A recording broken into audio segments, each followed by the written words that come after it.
Well, good evening, friends. Mark Holmes here, and as always, I want to thank you all for watching, commenting, subscribing, and being part of the Joe Boo Sports Report. Without you guys, as well as you ladies, you know that this literally does not work. Hope you guys tune in tonight, 9 o'clock Eastern, for our live stream, so that way you can be part of the chat as we get out ready to take on, oh my goodness, the San Francisco 49ers. Boy, this is like old school days. It's been a long time since both of our teams have actually been good and playing for something. And I can't wait till Sunday evening, 4:30.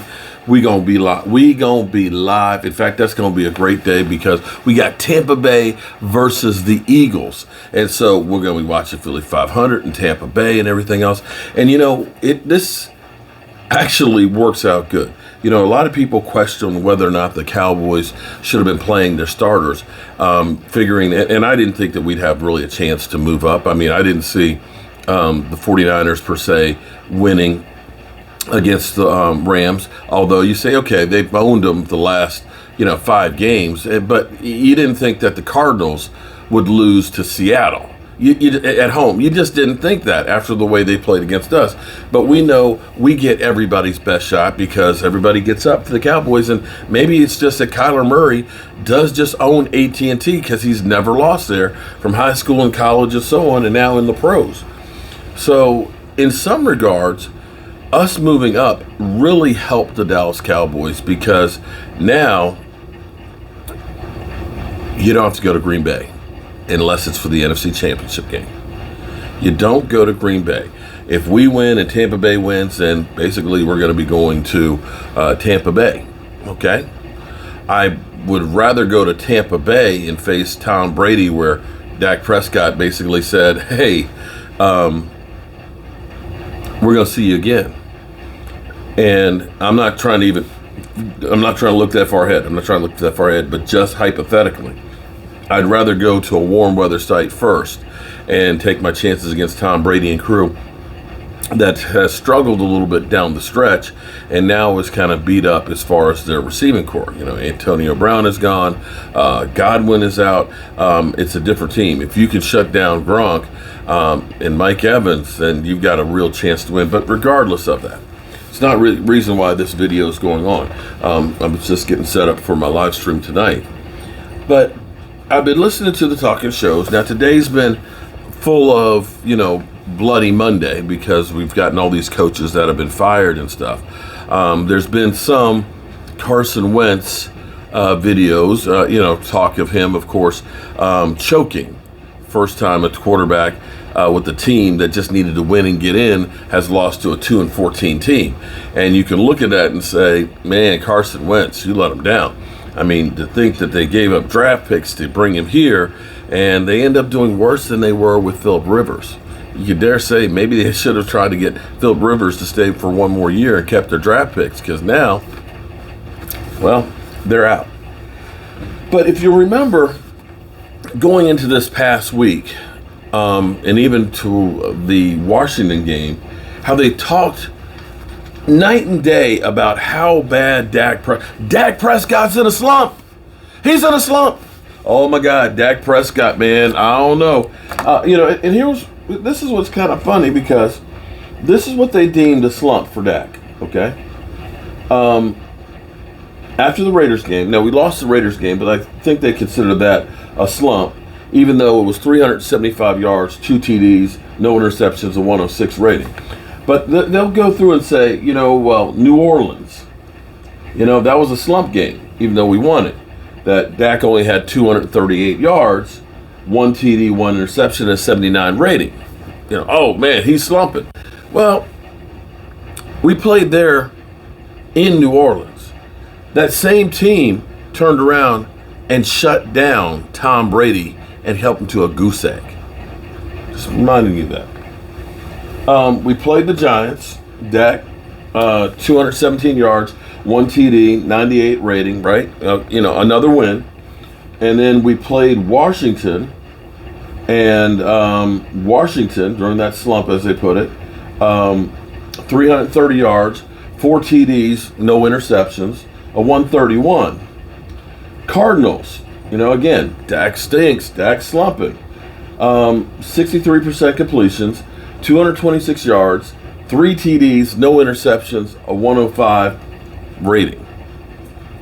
And then, of course, we had the Eagles, of course, going against practice squad, 77% completion percentage, 295 yards, 5 TDs, a 151.8 rating, and a QBR, I think, of a 99. I think that might have been the highest on the season. But that's the slump that they've been talking about that Dak Prescott has been in. Dak Prescott's in a slump. Dak Prescott, I don't know. He's not ready for the playoffs. Dak Prescott, he's regressed, basically. That's what we've heard from the talking heads. Mind you, the Dallas Cowboys still have the number 1 scoring offense, number 1 yardage offense with a guy who slumped. Here's the thing. And we got 37 TDs and 10 interceptions. If he's slumping, boy, I can't wait till he gets out the slump because it's going to be crazy. Now, here's what's kind of funny is I've been waiting for it on Mathew Stafford. Now, I've been on the Mathew Stafford anti-bandwagon here for a few weeks. You know, we have our fair weather fan, Ramalama Sports, who only shows up when the Rams are doing good. I don't think I'll see Ramalama tonight. Ramalama, I hope you show up because you used to call yourself Ramalama Sports, Mathew Stafford ready to roll. But I notice you don't have that anymore. Don't have that anymore. But that's cool. That's cool. Because a few weeks ago, some of the talking heads out there were saying Mathew Stafford, Hall of Famer. When I heard that, I literally just threw up. I was like, what are you talking about? Man, he's 5 yards away from 50,000 yards. Man, he's the fastest quarterback ever to 50,000 yards, which is a true statement. But I think about what they said about Dak Prescott the year before. Empty calories, I think Shannon Sharp called it. I think people called it garbage time. Garbage time, yeah. Because it said they're behind, the game over. So, the other team ain't playing. So if you're saying that Dak Prescott was getting garbage time yards, wouldn't it be a safe assumption to say a quarterback who played for the Lions, a Lions team that literally went winless, a Lions team that has been awful forever, except for the Jim Caldwell years. Jim Caldwell, they should have kept him as coach, mind you, because he ended up having 3 winning seasons in 4 years and was only 7-9 in his worst one. And the Lions figured that's not good enough, so we need to get Matt Patricia. Yeah, that didn't work out too good. So it's safe to say part of the reason why he got all those yards was because they were always behind in trying to play catch up. Just saying. That's just me. But here's where it's crazy, because I have not heard the talking heads saying that Mathew Stafford is in a slump. Now keep in mind, Mathew Stafford has on the season, let me make sure I got to get the numbers right, 41 TDs, which is amazing. 41 TDs is a lot of TDs. Dak Prescott only has 37. So he's got 4 more TDs than Dak Prescott. It's great. Although he did have one more game than Dak because Dak missed a game because of an injury. But here's the problem. He's got 17 interceptions. And mind you, here's the worst part about this is he's had 8 of them in the last 4 games. He's had 8 TDs in the last 4 games and 8 interceptions. He's now Mr. 8-8. 8-8. 8-8. And of course, throwing one in overtime didn't help your cause there any either. You have literally become a turnover machine when it's supposed to be going into the playoffs with momentum.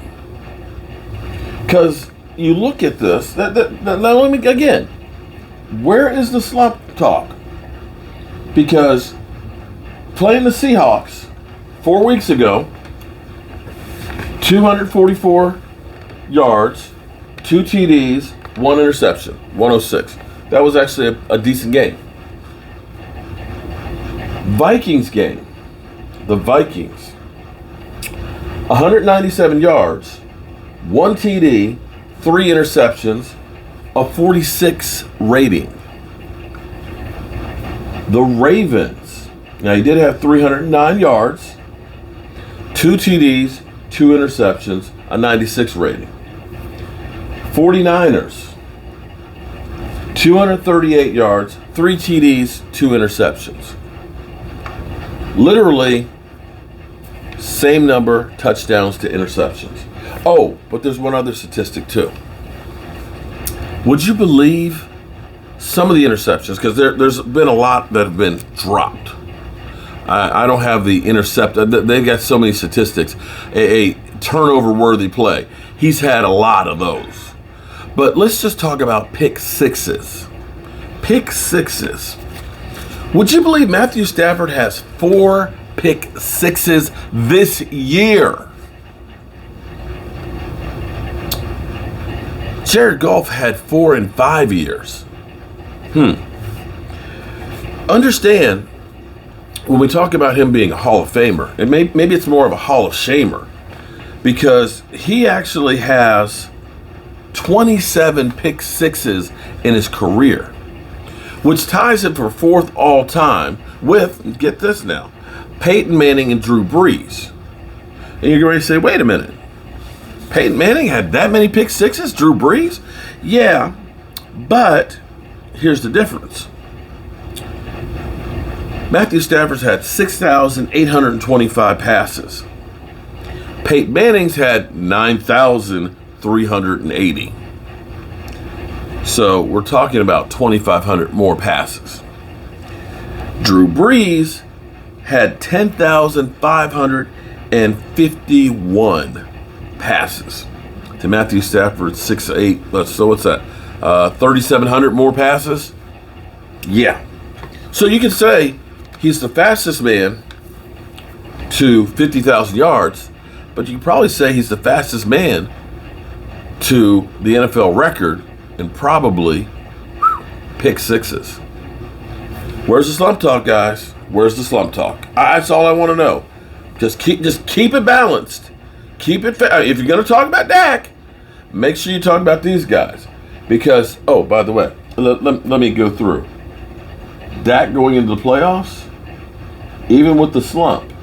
Let me see. How many touchdowns? Let's see. He had 5 against the Eagles, 3 against the Cardinals, 4 against Washington, 1 against the Giants. Let me add that together. So that's 13 touchdowns, 0 interceptions. And Dak is slumping. I'm Mark Holmes, and well, I'll see you in a couple hours. Peace.